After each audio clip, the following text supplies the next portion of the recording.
Seperti yang sudah kita bahas sebelumnya, konsep fisiologi tumbuhan ini adalah materi lanjutan tentang struktur dan fungsi sel tumbuhan.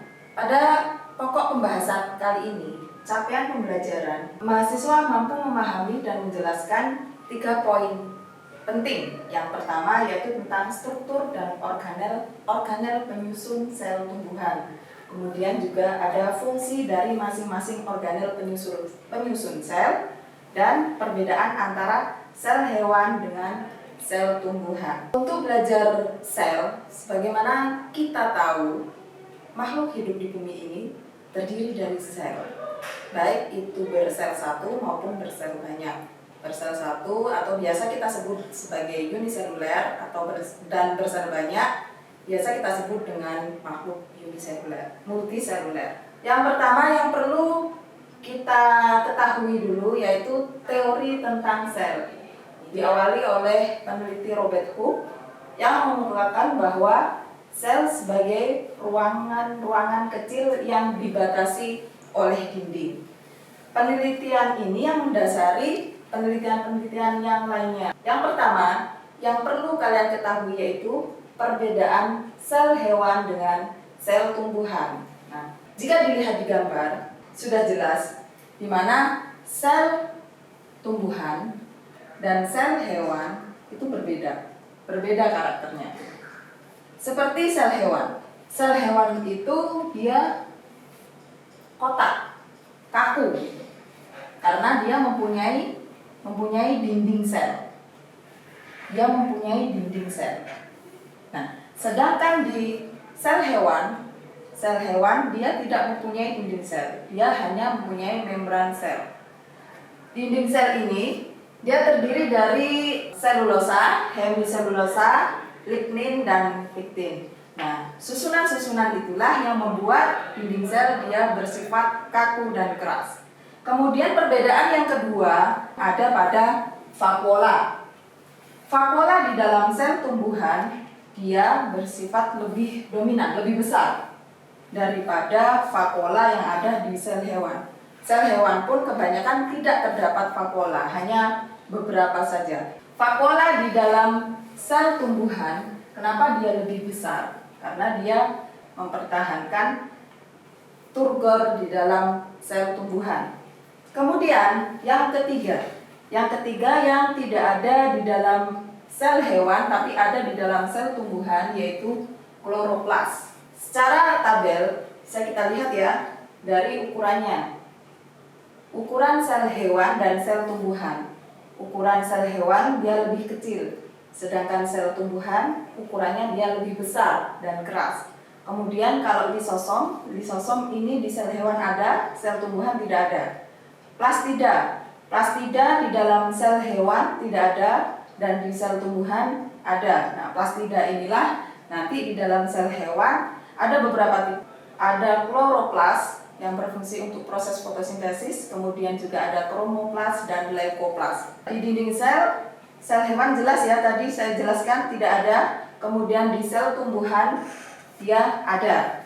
Nah, sentrosom juga seperti itu. Sentrosom sel hewan ada, kemudian sel tumbuhan tidak ada. Nah, untuk bentuknya, karena dinding sel ada pada sel tumbuhan, maka bentuknya tetap, kaku. Kemudian di sel hewan tidak tetap, karena dia tidak punya dinding sel. Kemudian yang terakhir, perbedaannya juga ada pada vakuola tadi. Vakuola tidak ada atau mempunyai ukuran kecil. Kemudian ada di dalam sel tumbuhan dan bersifat besar, berperan untuk mempertahankan turgor tanaman. Kemudian perbedaan selanjutnya yaitu tentang sel prokaryotik dan eukaryotik. Pro itu apa? Pro itu belum, karyotik inti sel. Jadi kalau yang prokaryotik dia belum mempunyai inti sel. Sedangkan sel eukaryotik berarti dia mempunyai inti sel. Untuk materinya, untuk materi genetik, dia materinya itu semuanya tercampur di dalam sitoplasma. Jadi kalau dilihat komposisinya seperti ini strukturnya. Paling luar dia ada kapsul, kemudian juga ada dinding selnya, kemudian ada membran sel, kemudian sitoplasma. Di dalam sitoplasma ini juga terdapat materi-materi genetik. Ada ribosom, materi genetik berupa DNA itu biasa disebut dengan plasmid. Sedangkan yang sel eukariotik ini lebih kompleks lagi, harus ada membran selnya. Baik sel prokaryotik maupun sel eukariotik semuanya harus mempunyai membran sel. Nah, setelah membran sel kemudian ada organel-organel yang ada di dalam sitoplasma. Banyak di situ ada retikulum endoplasma, kemudian RE pun juga dibagi menjadi dua, ada RE kasar, kemudian juga ada RE halus. Perannya masing-masing berbeda. Kemudian yang sangat vital yang mempengaruhi seluruh proses yang terjadi di dalam sel yaitu ada inti sel. Inilah yang membedakan antara sel prokaryotik dengan sel eukaryotik. Ini lebih detailnya lagi saya petakan dalam bentuk tabel. DNA pada sel prokaryotik dia berbentuk cincin bercampur dengan sitoplasma karena dia tidak mempunyai inti sel yang biasa disebut dengan plasmid tadi. Sedangkan pada sel eukaryotik dia berbentuk seperti pita spiral atau double helix. Struktur sel antara sel hewan dengan sel tumbuhan. Yang paling membedakan dan mempunyai peran masing-masing yaitu di dalam 3 komponen ini. Ada inti sel. Inti sel mengatur semua kegiatan sel, kemudian membawa materi genetik. Sedangkan di dalam sitoplasma, baik di dalam sel hewan dan sel tumbuhan, itu semuanya berisi cairan dan organel-organel. Komposisinya biasanya antara 85% itu terdiri atas air di dalam sitoplasma. 85%-nya air, kemudian dia 10%-nya adalah protein, 10% protein, 2% ada lipid, kemudian 1% ada karbohidrat, dan 1%-nya lagi kemudian ada asam asetat. Yang tak kalah penting lagi adalah membran sel. Membran sel itu dia mempunyai peran sebagai transportasi, kemudian juga sebagai proteksi dan sebagai reseptor. Karena membran sel inilah yang nantinya akan berperan untuk mengatur proses pertukaran air dan zat-zat yang ada di dalam sel. Untuk fungsi dan peran organel sel, ini untuk gambar yang pertama ada RE, retikulum endoplasma. RE ini terbagi menjadi 2 tipe. Ada RE halus, kemudian juga ada RE kasar. Sebelum ada RE, yang bulat ini adalah inti sel. Inti sel berperan untuk mengatur seluruh aktivitas yang terjadi di dalam sel. Nah, di luar inti sel itu ada RE kasar. RE kasar ini yang ditempeli oleh ribosom. Ada bintik-bintik kecil, ini adalah RE kasar. Kemudian untuk RE halus dia tidak ditempeli oleh ribosom. Ribosom berperan untuk sintesis protein, ribosom kasar. Kemudian yang ribosom halus dia berfungsi sebagai sintesis lipid. Dari inti sel, retikulum endoplasma kasar berperan mentransport protein. Jadi protein ditangkap oleh ribosom kasar, kemudian dia dikeluarkan dan dikemas oleh badan Golgi. Dari badan Golgi setelah proses pengemasan kemudian dia disekresikan dalam bentuk hormon atau protein yang lainnya. Mitokondria dia biasa disebut sebagai powerhouse. Kenapa demikian? Karena dia yang menghasilkan energi. Ada proses oksidasi, kemudian proses respirasi sel terjadi di dalam mitokondria. Lisosom di sini berperan untuk pencernaan intrasel atau menghasilkan enzim hidrolitik dalam peristiwa endositosis dan eksositosis. Sentriol berperan dalam proses pembelahan sel. Kemudian juga ada mikrotubulus mengatur pergerakan sel, ada vakuola menjaga dan mempertahankan tekanan turgor sel, dan kemudian juga ada plastida untuk proses fotosintesis, kemudian juga untuk sintesis lipid. Ada beberapa tipe di situ. Ada plastida berupa kloroplas yang mengandung klorofil atau zat hijau daun, kemudian juga ada kromoplas yang mengandung pigmen selain pigmen hijau. Kemudian juga ada leukoplas tidak mengandung pigmen. Contohnya amiloplas, dia menyimpan amilum. Kemudian proteoplas, dia menyimpan protein, dan lipidoplas yang menyimpan lipid atau lemak, atau biasa disebut dengan elioplas. Fungsi membran sel berperan sangat penting untuk proses pertukaran zat dan air di dalam sel itu sendiri. Membran sel bersifat selektif permeabel, jadi zat-zat mana yang boleh masuk dan boleh keluar. Nah, terdiri dari fosfobilayer. Jadi di sini ada 2 fosfor. Ada kepala, kaki, kaki, kepala. Kenapa desainnya seperti ini? Untuk membran sel, ya, untuk fosfolipid, dia terdiri dari fosfat dan lipid. Untuk fosfat, dia bersifat hidrofilik. Kemudian yang berbentuk kaki, dia bersifat hidrofobik atau tidak suka dengan air. Ini adalah protein-protein inilah nanti yang berfungsi untuk membantu mengeluarkan ataupun memasukkan zat-zat yang dibutuhkan oleh sel. Jadi kalau misalkan di permukaan saja tidak sampai ke bawah utuh seperti ini, dia disebut protein integral. Sedangkan yang separuh seperti ini, dia disebut protein periferal. Untuk reseptor-reseptor ini, dia akan seperti misalkan yang ungu, karbohidrat. Nah, dia akan menangkap karbon, kemudian karbohidrat. Nah, kemudian seperti yang hijau ini, glikolipid, dia akan menangkap lemak. Nah, untuk sel membran sendiri, dia berperan sebagai proteksi untuk melindungi bagian dalam sel. Kemudian dia juga bersifat sebagai transportasi, pertukaran antara zat yang keluar dan zat yang masuk antar sel. Kemudian dia juga bersifat sebagai reseptor atau penerima rangsang.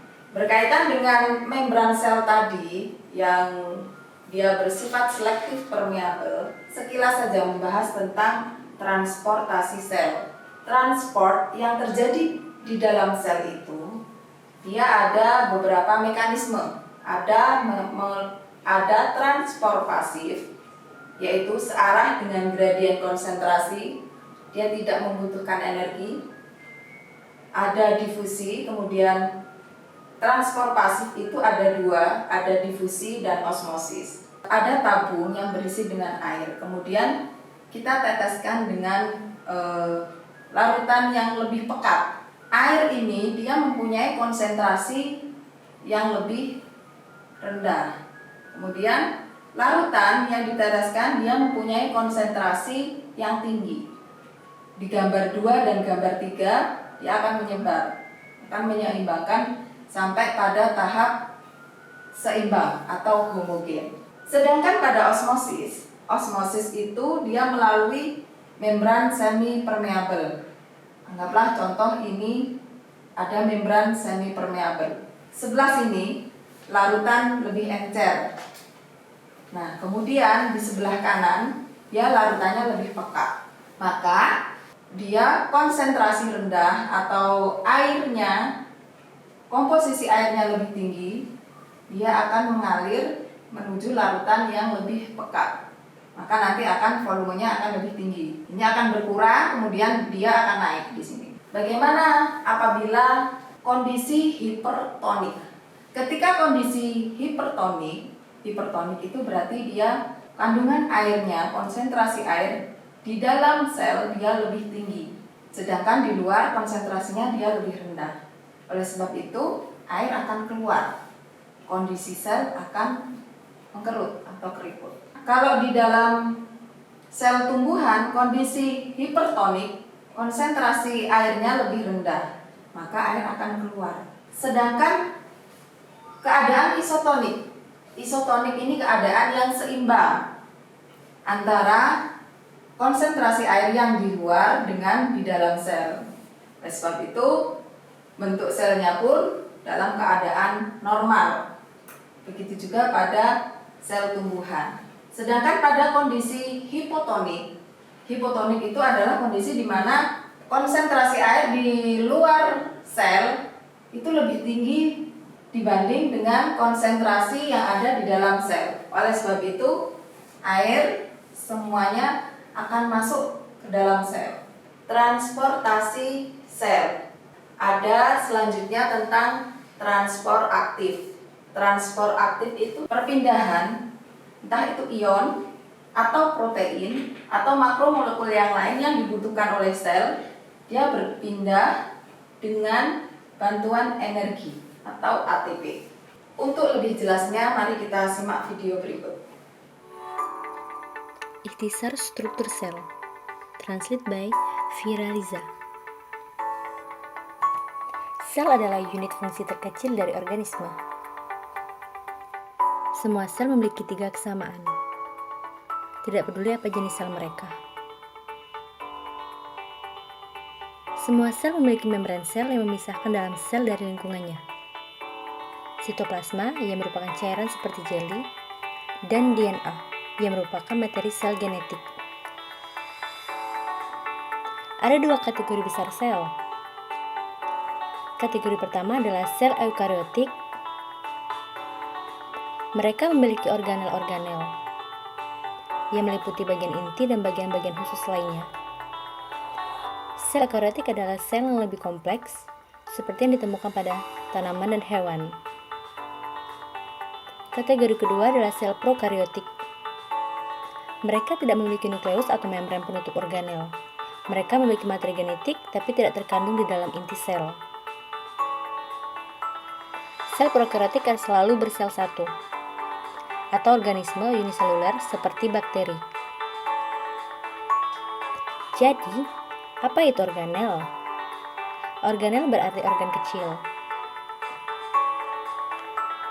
Adalah bagian khusus dari sel yang memiliki pekerjaan yang unik untuk dilakukan. Mari kita mulai dengan inti, yaitu pusat kontrol sel. Inti atau nukleus mengandung DNA atau genetik. DNA memerintahkan kegiatan yang sel lakukan, dan bagaimana hal itu akan dilakukannya. Kromatin kusut adalah bentuk DNA yang tersebar dalam membran nuklear. Ketika sel siap untuk membelah, DNA memadat menjadi struktur yang dikenal sebagai kromosom. Inti juga mengandung sebuah nukleolus, yang merupakan struktur di mana ribosom akan dibuat. Setelah ribosom meninggalkan inti, mereka akan memiliki tugas penting, mensintesis atau membuat protein. Di luar inti, ribosom dan sisa organel melayang di sitoplasma, yang merupakan cairan seperti jeli.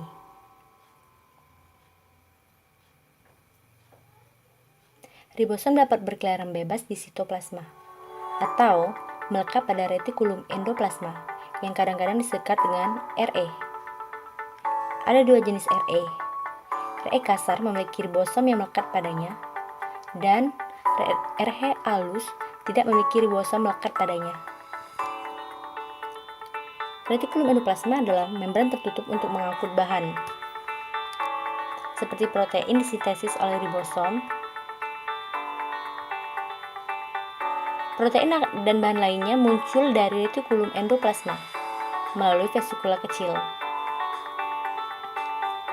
di mana aparatus Golgi, yang kadang-kadang disebut dengan badan Golgi, akan menerima mereka. Protein bergerak melalui badan Golgi, lalu mereka akan diubah menjadi bentuk yang dapat digunakan oleh sel. Badan Golgi ini melakukannya dengan melipat protein menjadi bentuk yang dapat digunakan, atau menambahkan bahan lain pada mereka, seperti lipid atau karbohidrat. Pada tumbuhan, vakuola adalah struktur base seperti kantung yang menyimpan bahan yang berbeda. Di sini, di sel tumbuhan, vakuola sentral berfungsi untuk menyimpan air. Kembali ke sel hewan, Anda akan melihat organel yang disebut lisosom. Lisosom adalah pengumpul sampah yang mengambil bagian sel yang rusak. Mereka penuh dengan enzim yang akan memecah puing-puing sampah pada sel.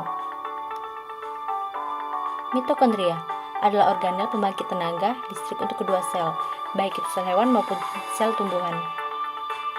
Selama proses yang disebut dengan respirasi seluler, mitokondria membuat molekul ATP yang menyediakan energi untuk semua kegiatan sel. Sel-sel yang membutuhkan lebih banyak energi akan memiliki lebih banyak mitokondria. Sementara sel mempertahankan bentuknya dengan menggunakan sitoskeleton. Sitoskeleton termasuk mikrofilamen, seperti benang yang terbuat dari protein, dan mikrotubulus, yang merupakan tabung tipis berongga. Beberapa organisme, seperti tumbuhan yang fotoautotropik, mereka menangkap sinar matahari untuk energi. Sel tumbuhan memiliki organel yang disebut kloroplas. Kloroplas adalah tempat di mana terjadinya fotosintesis. Ini berwarna hijau karena memiliki pigmen hijau yang disebut klorofil. Sel tumbuhan juga memiliki dinding sel di luar membran sel mereka, sebagai pendukung bentuk dan melindungi sel tumbuhan. Sel hewan tidak pernah memiliki dinding sel. Ada banyak struktur unik lainnya yang hanya beberapa sel miliki. Dapat dilihat sebagai berikut. Pada sel hewan misalnya, saluran pernapasan dilapisi dengan sel yang memiliki silia. Ini adalah rambut mikroskopis yang dapat bergerak seperti gelombang. Fitur ini membantu perangkap untuk menghirup partikel di udara dan mengeluarkan mereka ketika Anda batuk. Fitur lain yang unik di beberapa sel adalah flagela. Beberapa bakteri memiliki flagela. Sebuah flagela seperti ekor kecil yang dapat membantu langkah sel atau mendorong dirinya sendiri. Satu-satunya sel manusia yang memiliki flagela adalah sel sperma. Itulah tadi penjelasan tentang struktur dan fungsi sel. Demikian pembahasan kali ini. Semoga bermanfaat. Wassalamualaikum warahmatullahi wabarakatuh.